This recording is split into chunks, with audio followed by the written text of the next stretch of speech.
എന്താ വിശേഷം? പിന്നെ എന്താ വിശേഷം? ഓഫീസിൽ പഴയ മാതിരി തന്നെ, എന്നത്തെ മാതിരി തന്നെ പോവുക, ജോലി ചെയ്യുക, MD ചീത്ത വെക്കും ചില സമയത്ത്. പിന്നെ പിന്നെ ഒരു പണിയാകുമ്പോ അതിൻ്റെതായ മാറ്റങ്ങളൊക്കെ ഉണ്ടാവും. റിസ്ക് അല്ലെങ്കിൽ റിസ്ക് അല്ലേ, കാശ് കൈകാര്യം ചെയ്യുന്ന പണിയല്ലേ. അപ്പൊ നമ്മളാ ക്യാഷ് അവസാനിപ്പിക്കുന്ന സമയം ടാലി ആയില്ലെങ്കിൽ അതൊക്കെ ടെൻഷൻ തന്നെയാ. അയ്യോ ഞാൻ കമ്മിലിട്ടില്ല, മറന്നു. പിന്നെ അപ്പുചേട്ടന്റെ വിശേഷം, അപ്പുചേട്ടന് മാർക്ക് കുറവാണ് പരീക്ഷ ഇപ്പൊ കഴിഞ്ഞാല്. അപ്പുചേട്ടന്റെ ഒപ്പന്മാരിവിടെ വരാറുണ്ട്. അവിടെയാണ് അങ്ങനെ പറയാൻ പാടില്ല നമ്മൾ ഒരിക്കലും. അതായത് കമ്പയർ ചെയ്യരുത്. അവൻ പഠിച്ച അവന് മാർക്ക് അങ്ങനെ പോലെ ആ കുട്ടി പഠിച്ചിരുന്നത്. രണ്ടാളുടെ പഠിത്തത്തിൽ വ്യത്യാസം ഉണ്ടാവും. അല്ല, അന്തരീക്ഷത്തിന്റെ കുടുംബത്തിലെ അന്തരീക്ഷത്തിന്റെ വ്യത്യാസം ഉണ്ടാവും. പിന്നെ ഗ്രഹിക്കുന്നതിന്റെ വ്യത്യാസം ഉണ്ടാവും. ചിലപ്പോൾ ആ കുട്ടി മനസ്സിലാക്കിയ കുട്ടി ബൈഹാർട്ട് പഠിച്ചിട്ട് മാർക്ക് വേണം, ഇവൻ കൂടുതൽ വിവരങ്ങളെ മനസ്സിലാക്കിയിട്ടുണ്ടാവും. അല്ലെങ്കിൽ നമ്മുടെ സമൂഹത്തിൻ്റെ ഒരു പ്രശ്നം എന്താ വെച്ചിട്ടുണ്ടെങ്കിൽ മറ്റുള്ളവരെ കമ്പയർ ചെയ്യുക. പറയും നിന്റെ ഒപ്പം പഠിച്ച ആ കുട്ടിക്ക് ജോലി കിട്ടി, അവൻ സെറ്റിലായി എന്നൊക്കെ പറഞ്ഞിട്ടില്ലേ, അവൻ്റെ ലൈഫ് സെറ്റിലായി, അവൻ നല്ല ശമ്പളം ഉണ്ട്, അങ്ങനെയാണ് ഇങ്ങനെയാണെന്ന് പറയും.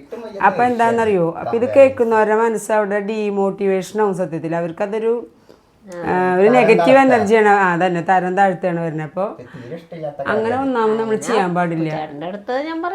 ഞാൻ പറട്ടെ, ഒരു നോക്ക്, ഇപ്പം നമ്മുടെ ഒരു ചെടികൾ വയ്ക്കുമ്പോൾ ചിലയിൽ വേഗം പൂവിടും.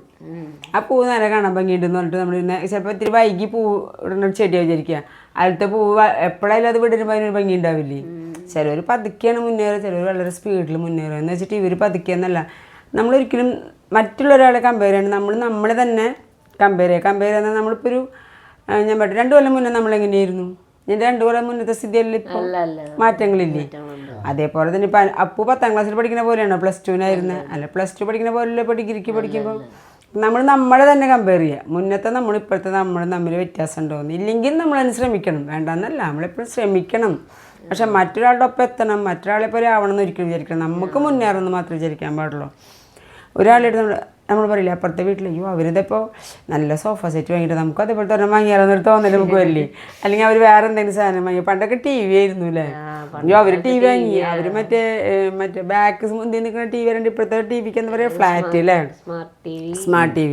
പക്ഷെ അവർ സ്മാർട്ട് TV വാങ്ങി, നമുക്ക് ഒരെണ്ണം വാങ്ങിയില്ലല്ലോ എന്നുള്ള സാധനം. അല്ലെങ്കിൽ അവർ വലുത് വാങ്ങി നമുക്ക് അതിൻ്റെ ഒപ്പം തന്നെ വാങ്ങണം എന്നുള്ളൊരാഗ്രഹം. അതൊക്കെ ശരിക്കും നമ്മളെ വെട്ടിലൊക്കെ ഉള്ളൂ. അപ്പോൾ നമ്മൾ എവിടെയെങ്കിലും കാശിനെ പോയിട്ട് ലോൺ എടുത്ത് വാങ്ങും, പിന്നെ ആ ലോൺ അടയ്ക്കാൻ നമ്മൾ നെട്ടോട്ടോടും. അത് ഭയങ്കര പ്രശ്നമാണ്. നമ്മളാരും കമ്പയർ ചെയ്യാൻ പാടില്ല. കുഴിയിൽ ചാടും, അത് സത്യം. ഇവനുള്ള ബുദ്ധി നമുക്കില്ല.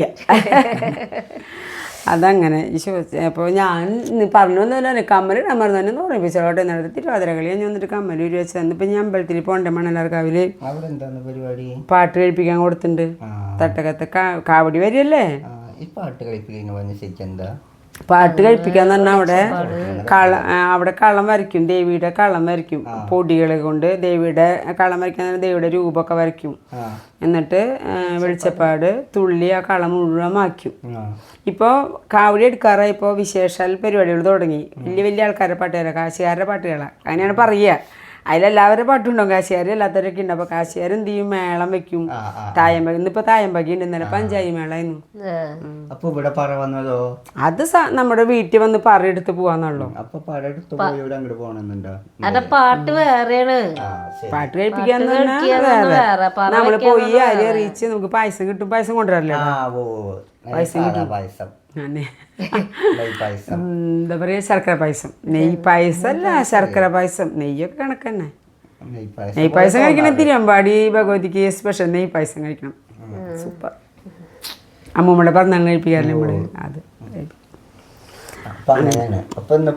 ഞാനേ അനന്തുവിന് ഓട്സ് ഉണ്ടാക്കണം. അനന്തുവിന് ഓട്സ് കൊടുത്തിട്ട് വേണം പോണെങ്കിൽ.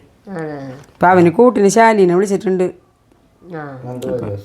ശാലിച്ച് നന്ദു വരും. നന്ദുവിനെ വിടാൻ വയ്യ, അവൻ പഠിക്കണില്ല. അവൻ സ്കൂൾ വിട്ടെന്ന് വെച്ചാൽ കിടന്ന് ഉറങ്ങൂത്ര, എന്നിട്ടാണ് പഠിപ്പിക്കുക. പിന്നെ വിളിച്ചാൽ 3 മണിക്ക് 4 മണിക്ക് എണീക്കുന്നതിന്. അപ്പോൾ അവന് ഉറക്കണ്ട്, ഇവിടെ വന്നിരുന്ന TV കാണുള്ളൂ എന്നുണ്ട്. അപ്പം ഞാൻ പറഞ്ഞു, നിങ്ങൾ 2 കൂടി വന്നിട്ട് എന്ത് ചെയ്യണം, അവനെ നീ ഇവിടെ ഇരുത്തി പഠിപ്പിച്ചപ്പോൾ ഇവനൊരു കൂട്ടായില്ലോ, അല്ലാണ്ട് ഇവനെ തന്നെയൊക്കെ നമുക്ക് രാത്രി പോകാൻ പറ്റില്ലല്ലോ, എനിക്ക് ടെൻഷനാവും. അപ്പം അതൊരു പ്രശ്നമാണ്. അപ്പോൾ വരാൻ നോട്ടുണ്ടാവുള്ളൂ. അവള് വേണം ഇപ്പൊ ജോലി ഇല്ലാണ്ടിരിക്കല്ലേ ഒരു അടുത്ത 1-ാം തീയതിക്കൊക്കെ അവിടെ കഴിഞ്ഞിട്ട് കയറണുള്ളൂ എന്ന് പറഞ്ഞു. ഇനി ജോലിക്ക് അടുത്ത ജോലിക്ക് ഒരെണ്ണം പറഞ്ഞു ശരിയാണെന്ന് ഒരു ലോണൊക്കെ കൊടുക്കണം എന്താ ബാങ്കിങ് സ്ഥാപനാണ്. നിനക്ക് പോറയ്യ അപ്പൊ നീ പോവയ്യ നിനക്ക് കുളിച്ച് വരണ്ടേ പാട്ടി അമ്മ ഓട്സ് ഉണ്ടാക്കിയിട്ട് വരാട്ടാ. എന്നിട്ട് നമുക്ക് ഭഗവത്ഗീത പഠിക്കണം. ഓക്കെ.